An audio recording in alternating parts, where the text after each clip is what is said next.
Sangre De Christo continued. We just keep running around the wheel, never slowing down to take a look, because if we do, the dragons will get us. The dungeon, oh yes. Well, that is the box we accept as our life. The consciousness of tyranny has always controlled people by perpetuating fear, encouraging a sense of personal inadequacy, and exploiting the concept of separation. This perpetuated sense of separation is most insidious because it makes us feel separated from everything. From nature, from the Creator, from our own Mother Earth, and most significantly, from our own souls, from ourselves. You must see the God in all things. You must see the Spirit in all things. You must be able to see God, even in your worst enemy. They too are a part of the Great Spirit. There is a strength that comes from first seeing God in yourself. That is the turning of the key that unlocks the door to seeing God in all things. When you can see the connection between yourself and all things, it almost becomes automatic that you see the web that connects all of consciousness, and you will begin to manifest it in your outer reality. The world outside of you will literally bend over backwards to accommodate your desires. Be reminded that there are higher realities and greater truths that govern the course of events. We have entered into a time that will only allow for us to stand in our own truth. And the only way to stand in our own truth is to know ourselves. How can you ever hope to find your own truth if you don't know yourself? That's a good question. I'm not talking about the self you created for the acceptance of others. Now, I'm not talking about the self you created to please a mate. No. And I'm not talking about the self that is created to contend with the drudgery of everyday life on this plane. I am talking about getting in touch with the self you talk to. Yes, that self. In those intimate moments when your rational mind has gone numb and you are finally left with pure thought. Getting in touch with this self can occur when you are so involved in a physical action that the rest of your conscious reality naturally finds itself in a great void. Or it can be induced in those rare moments when you allow yourself to not think, to just be. These are precious moments when you leave the everyday world and allow yourself to be with yourself. Sometimes you slip into this space driving. Some people reach it more easily hiking in the woods or walking alongside a beach. I am referring to the time you allow yourself to be alone with yourself, without judgment, without fear, just feeling it all. This is truly a natural state, and it occurs constantly if we are open to it. It is the space between words. the space between the blink of an eye. It is the space called God. It is you. It is you trying to wake yourself up. When was the last time you looked at yourself in a mirror and liked what you saw? When was the last time you said, "I love you," to yourself and meant it? When was the last time you looked into that mirror and loved what you saw unconditionally? I know it has been a while for some of you. Never for others. Loving oneself is an art. It's an art form. It is a state of mind, and it all has to do with allowing. Aloneness is very different, because aloneness is not loneliness. Aloneness is feeling alone within. You're not comfortable with yourself, is what he's getting at. But you can never know the unbelievable potential of living in that state without loving yourself. And if you don't love yourself, you exist in a state of denial. Don't go there. That long denial, Nile River. Highly recommend against it. Be honest with yourself, and that's a good start. It's the best start you can have. Truth. So loving oneself is also an art form, a state of mind, and it all has to do with allowing. So, if you don't love yourself, you exist in a state of denial. Living in denial, you only know separation. A separation from life, from God, and ultimately, even from self.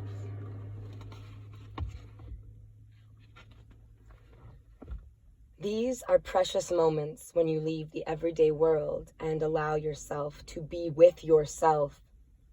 Sometimes you slip into the space driving.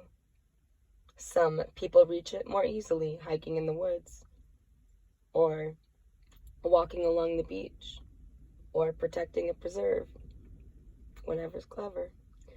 I am referring to the time you allow yourself to be alone with yourself, without judgment, without fear, false evidences appearing real, fear. Just allowing yourself to feel it all. So, that which you hold in your closest thoughts and embrace with emotion is what you will manifest in your outer reality. This is a great truth. The external world is constantly responding to and affirming your declarations of reality, your reality. So, what is your reality?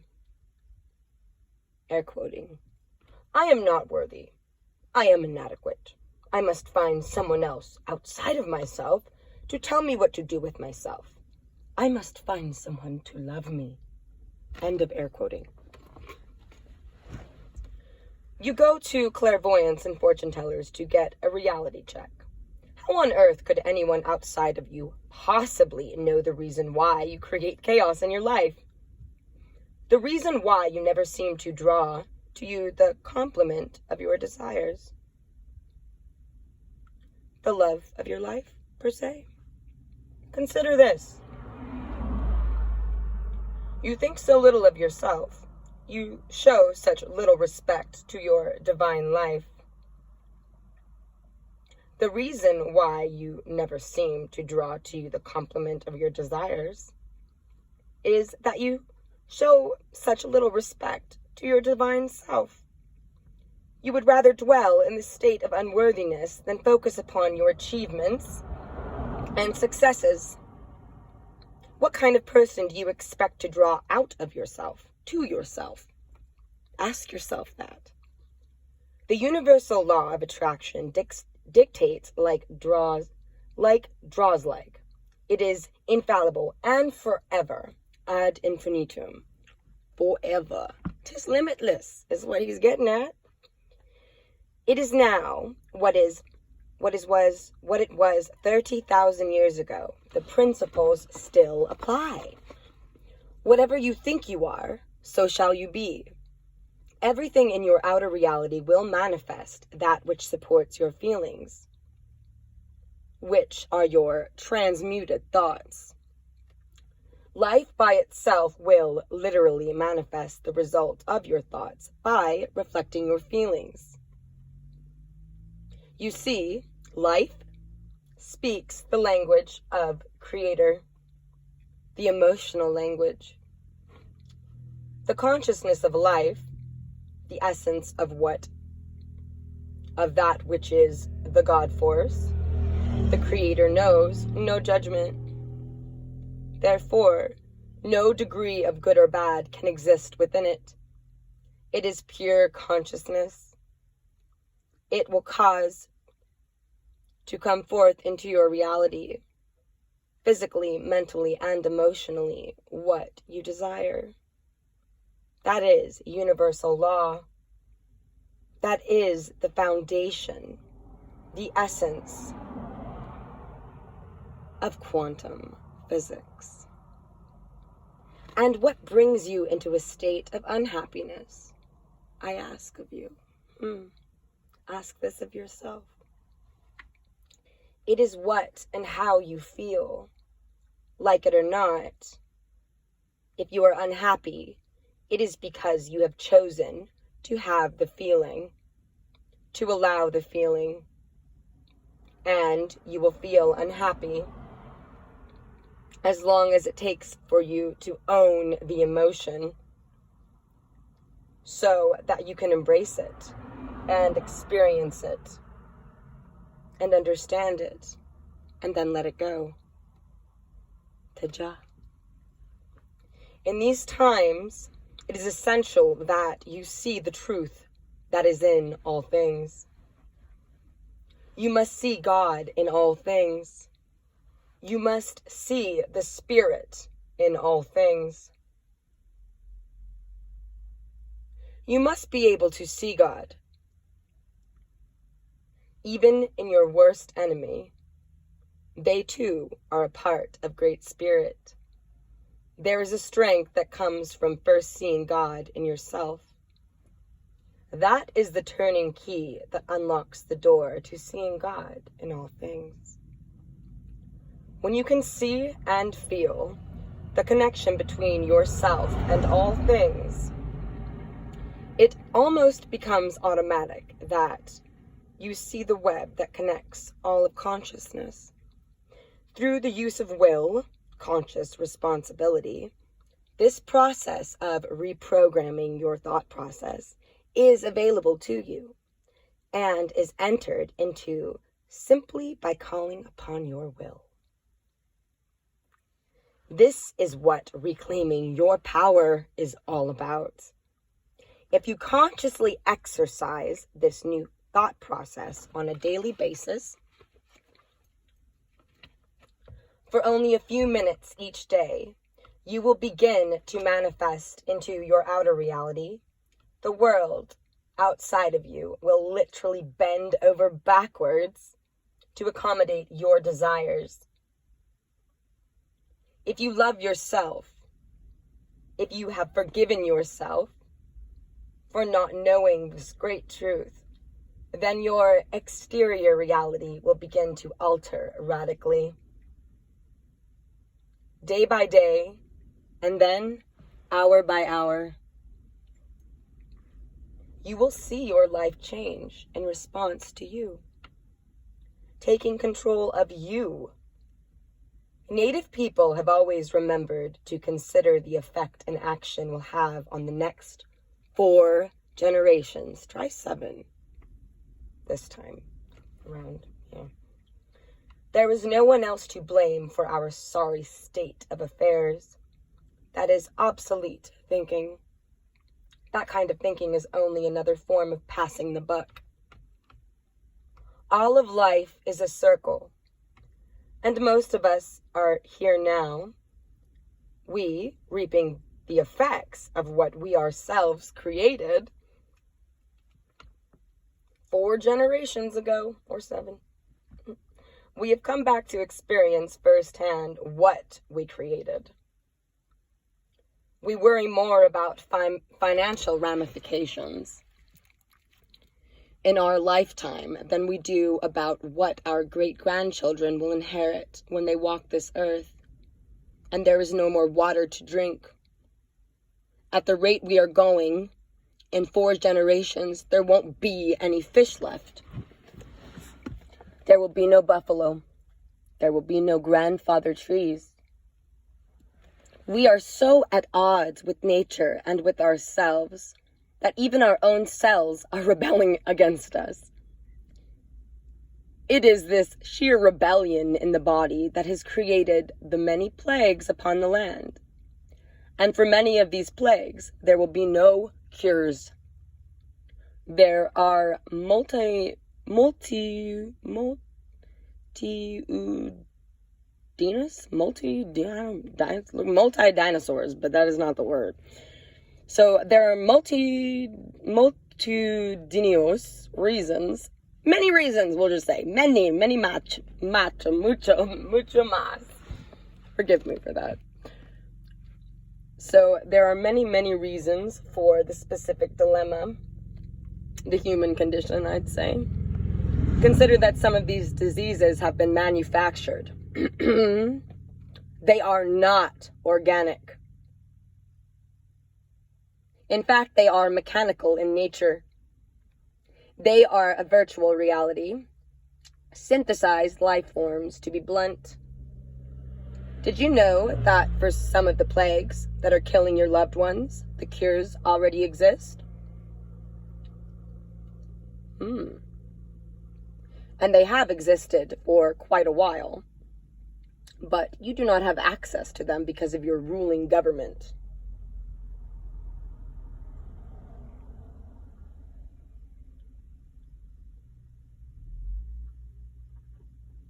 People don't get that the plateau's closed.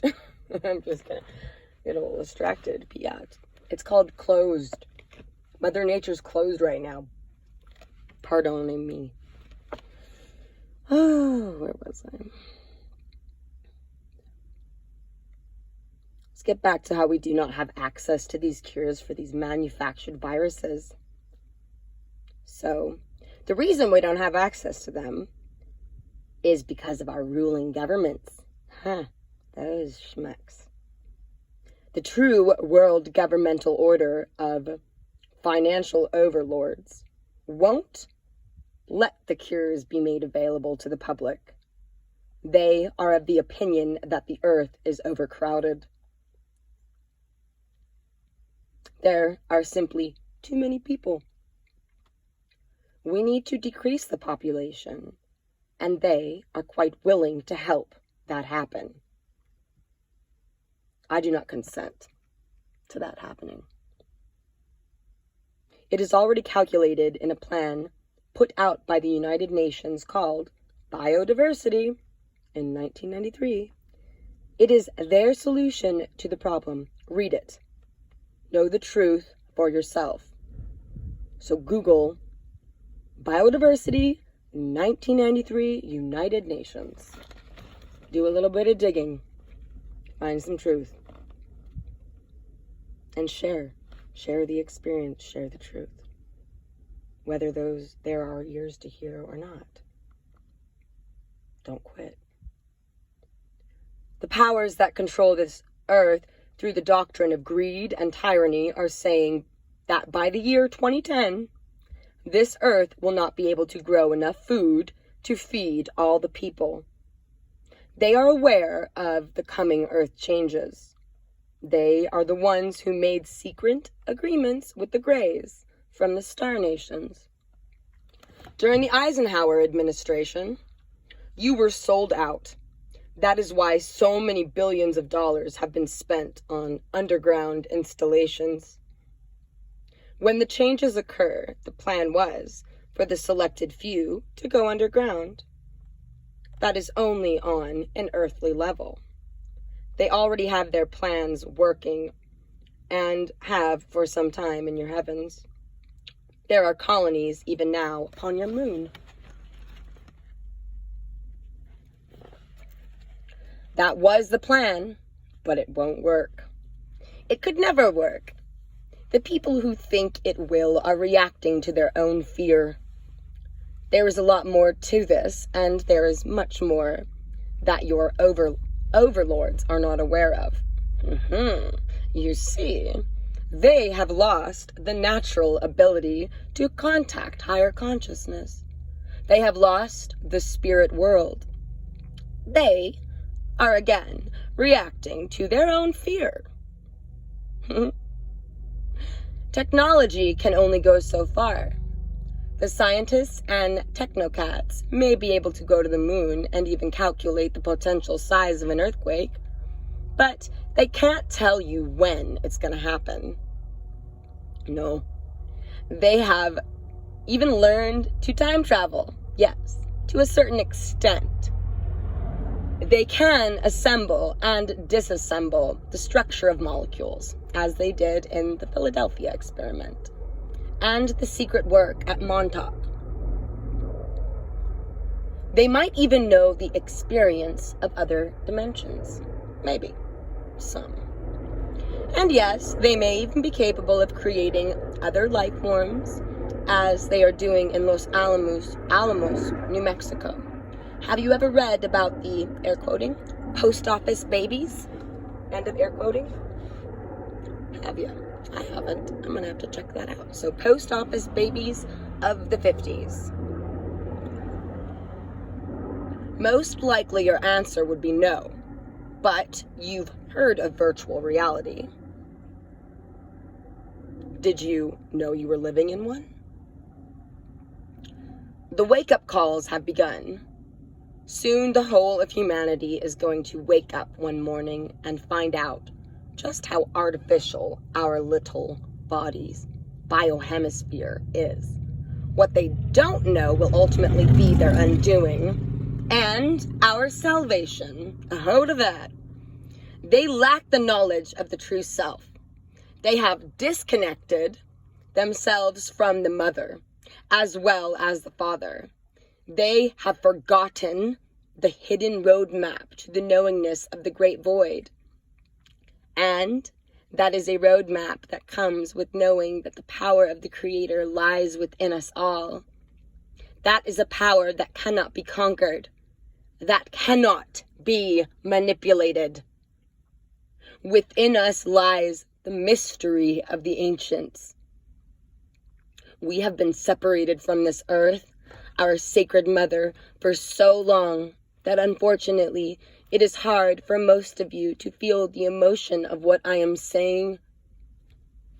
We are so separated from spirit that the whole of humankind is suffering from an epidemic of spiritual loneliness and despair.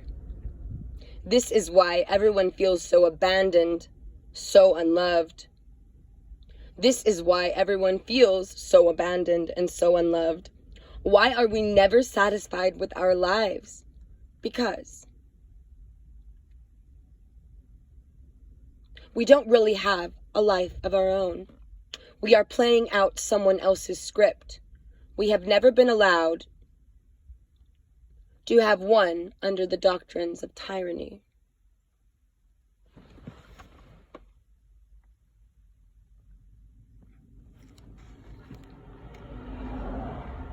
The people who have been spending so much energy developing ways of controlling our thoughts, creating the game about our relationship with the Sacred Mother, are the children who have lost their way in the long wandering. They have forgotten that it is their thoughts, their dreams, that have created the very nature of all reality. Now they are in a panic about the shift that is coming, and they are tightening their grip upon our freedom, thinking they can control life itself. Well, that's ignorant. A real concern regarding the shift that we are facing is not so much a matter of the earth shaking or the floods coming or the plagues, but rather how to integrate the shifting of consciousness. We are about to undergo a radical change in the way we think, feel, and perceive, as well as expressing our living of life as a species. Consciousness is about to make a hollow leap, what science calls the jump. We are about to become a new life form, expressing ourselves in a new fifth dimensional reality.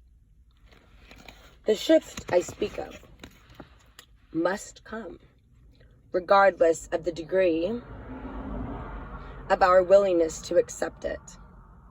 Without this shift, humankind would go the way of the dinosaur. We're not going to die like dinos, y'all.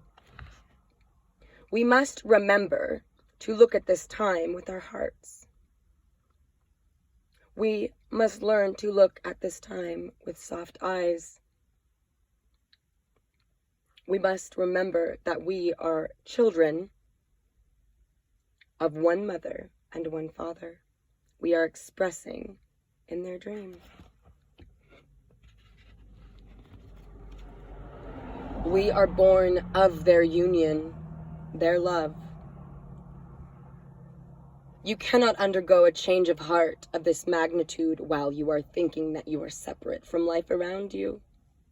You cannot thrive through these shifting of realities if you think that animals are just beasts with no consciousness, and therefore you can kill them without consequence, or just for financial gain, or for sport. Murder for sport doesn't cut it. Pardon my tone.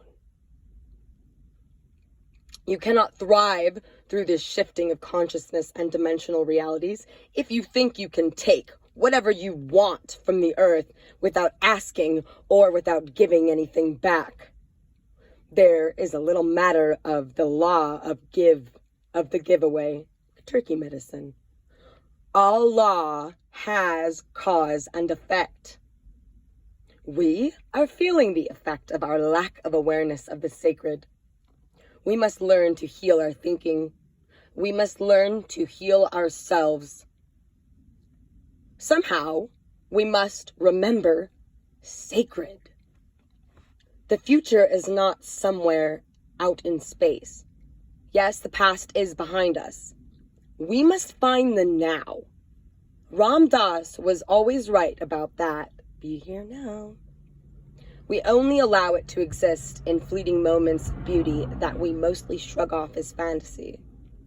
Then we shut off the fantasy to return to reality, which is hopeless fantasy, isn't it? We are coming to a time of having to make some serious choices, and this time is approaching rapidly. Very rapidly. Our government knows that the native elders know this. Our government knows that the native elders know about the agreements with the extraterrestrials made in the 50s in Wyoming during the reign of King Eisenhower. That is why they are constantly observing the Hopi, why they send people to distract the traditional elders from their work, why they create rumors about their behavior, which is not true, and why they spend so much time and energy creating counterintentions between the traditional elders and the people. There are people who have been given the job of watching and waiting for the day when the Hopi elders follow the guidance of the Kachinas and go below into the ground. They are even trying now to eliminate the existence of these truths by supporting a program of planned genocide that they hope will finally destroy the spiritual elders and the people's faith in the old ways. That ain't gonna happen. Destroy the traditional ways. Now that's not gonna happen either, because we're not gonna let it happen.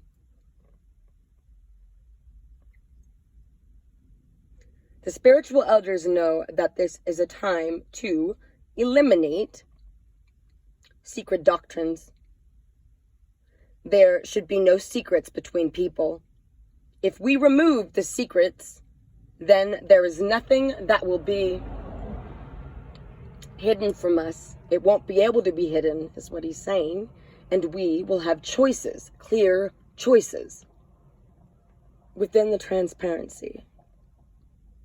So we can and should ask, what is the choice? Do we let go of our untruths and allow ourselves to feel again? Do we take the time to allow for ourselves to move through our old patterns that kept us imprisoned within our limited thinking? We can reconnect with nature. We can accept that she communicates to us in her universal truths every moment. Next time you're at the store or in town, slow down and take a look at the people around you. How many of them look happy within their lives? Are they smiling? And can you see the joy bubbling out of them? Do they seem to be feeling alive? Do they look alive? Can you see light within them? Is there a light in their eyes? Or does it appear that their spirit is leaving their body? This is called sampaku, the loss of life force. You can see it in the eyes of the people in a village just before disaster strikes. There is a lot of sampaku in the eyes of the people I see today. And that's page 144. Aho for now. Aho.